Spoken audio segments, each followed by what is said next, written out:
Hello guys, कैसे हो आप लोग। आज मैं आपको क्लास 10th के चैप्टर 2 के बारे में इम्पोर्टेंट नोट्स देने जा रहा हूँ, जिससे आपको पढ़ने में बहुत ज़्यादा हेल्प हो सकती है। तो इस चैप्टर में क्या है, ये एसिड और बेस के बारे में क्लासिफिकेशंस की है। फिर हमने इधर सम नेचुरल अकर्स एसिड्स के बारे में बात की है। फिर एसिड बेस लिटमस टेस्ट क्या होता है, ऑल फैक्टर इंडिकेटर्स क्या होते हैं, जिनकी ओडर्स स्मेल से अपन पहचान सकते हैं कि एसिड है या बेस है। और लिटमस से तो अपन टेस्ट जानते हैं, जैसे एसिड होता है तो वो ब्लू से रेड हो जाता है।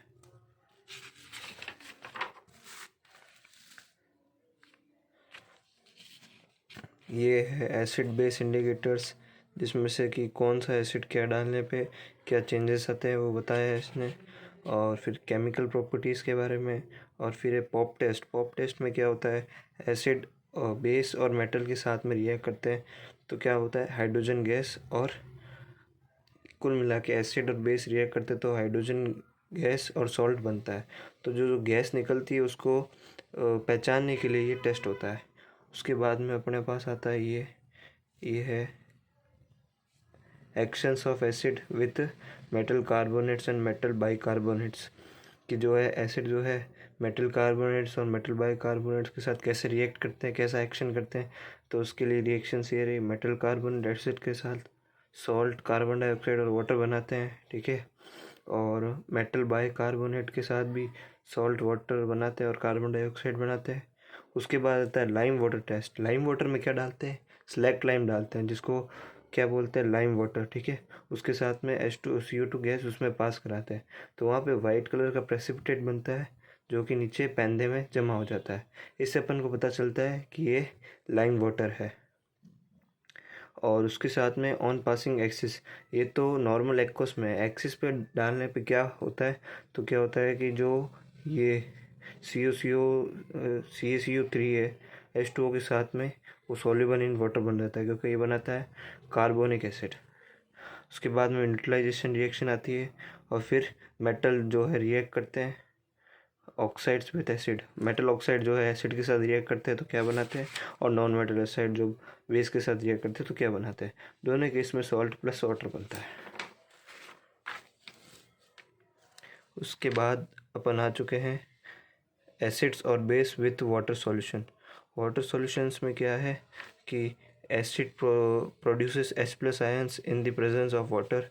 जैसे कि HCl को पानी के साथ डाला तो H+ आयन यानी हाइड्रोनियम आयन बना और Cl बना। यही सेम हाइड्रोनियम आयन है, पर H+ ion can not exist alone. H+ ion जो है अलोन एग्जिस्ट नहीं करता, इसलिए वाटर के साथ मिलके हाइड्रोनियम आयन बनाता है, ठीक है। अब जैसे कि अपन ने NaOH को वाटर में डाला तो वो दो आयंस में टूट जाएगा, कैटायन और एनायन में। एक ही एनायन हो गया, एक कैटायन हो गया। ये Na+OH, ये K और OH, ये MgOH। उसके बाद में कुछ इंपॉर्टेंट एल्किली के नाम हो गए, NaOH हो गया, KOH हो गया, CaOH हो गया और NaOH हो गया।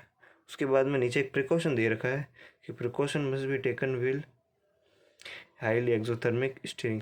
जैसे कि ये कहते हैं कि जब अपन एसिड या बेस को जब पानी में डालते हैं तो अपन को जो टेस्ट ट्यूब होती है तो उसको स्टिर करना चाहिए, क्योंकि जब अपन एकदम से डालते हैं तो एक्सोथर्मिक रिएक्शन होती है तो वो हीट प्रोड्यूस करती है, इसलिए अपन को उस टेस्ट ट्यूब को स्टिर करना चाहिए।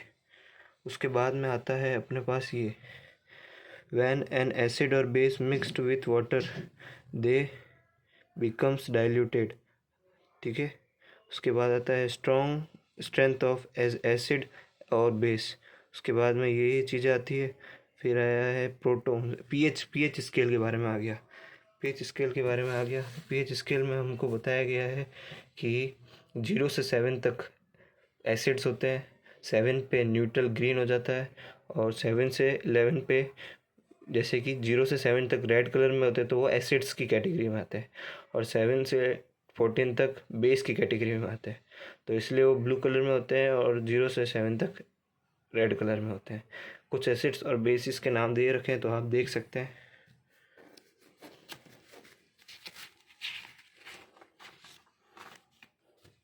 उसके बाद में ये है मोर अबाउट सॉल्ट्स कौन से होते हैं और ये इनकी डेरिवेटिव कहाँ कहाँ से आए हुए हैं। अब कुछ जो है इन्फॉर्मेशन आपको ये दे रखी है, ये मेनली क्या एनसीईआरटी की इम्पोर्टेंट्स लाइन मैंने लिख रखी है, जिससे क्या है कि आपको हेल्प हो जाए और एग्ज़ाम में ये स्टेटमेंट बेस में पूछ सकते हैं। न्यूट्रल सॉल्ट, एसिडिक सॉल्ट, और ये न्यूट्रल जिनका पीएच 7 हो जाता है और एसिडिक जिनका 7 से कम और बेसिक जिनका 7 से ज़्यादा। और फिर अपन आता है केमिकल्स फ्रॉम कॉमन सॉल्ट, और ये तो सोडियम हाइड्रोक्साइड हो गया, तो ये अपने कॉमन सॉल्ट वगैरह। तो जो कॉमन सॉल्ट से बना हुआ एक डेरिवेटिव सोडियम हाइड्रोक्साइड यानी NaOH हो गया, तो वो कैसे बनता है उसके लिए ये वाला है, इसको बोलते हैं कोर एल्कली प्रोसेस। तो इसको आप अच्छे से देख सकते हो, आराम से इजी वे में मैंने लिख रखा है, जिसमें H2Cl2 और NaOH तीनों के यूज़ के बारे में भी बता रखा है। उसके बारे में आता है अपना, उसके बाद आता है ब्लीचिंग पाउडर। ब्लीचिंग पाउडर क्या होता है, जो कलर को ब्लीच करने में, कलर को उड़ाने में काम आता है, जिसको क्या बोलते हैं, चूर, ब्लीचिंग चूर कहते हैं।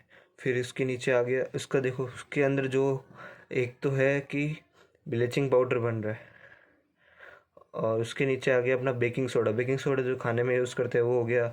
उसके अंदर देखो एक तो अपन ने प्रिपरेशन की है NaHCO3 की, उसके बाद में नीचे NaOH को हीट करने पे भी क्या होता है वो भी इसमें बता रखा है। फिर उसके बाद में आ गया वॉशिंग सोडा। वॉशिंग सोडा जो कपड़े में अपन इस्तेमाल करते हैं कपड़े धोने में, वो आ गया।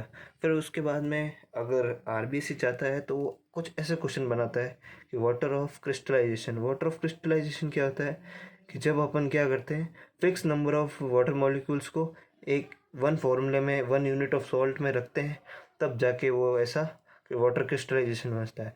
जैसे कि CuSO4 को .5H2O के साथ में इतने वॉल्यूम में रखेंगे तो अपने ये चीज़ होगी, ये फॉर्मूला बनता है उसका, ठीक है।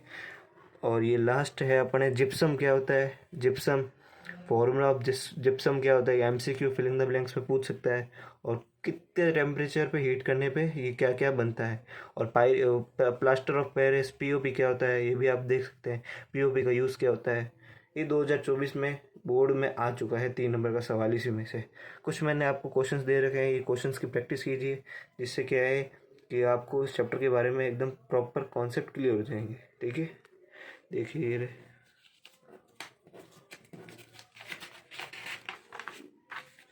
ये लीजिए। इसी के साथ मैं आज का ये वीडियो ख़त्म करता हूँ। आशा है आपको अच्छा से समझ में आया हो, और इस वीडियो को अच्छे से आप देखिए। इसको आप रिवीजन के तौर पे भी पढ़ सकते हैं, और जिसने पहली बार पढ़ा है उसको तो एक बार अच्छे से ये नोट्स रिवाइज करने ही चाहिए। Thank you guys, thank you.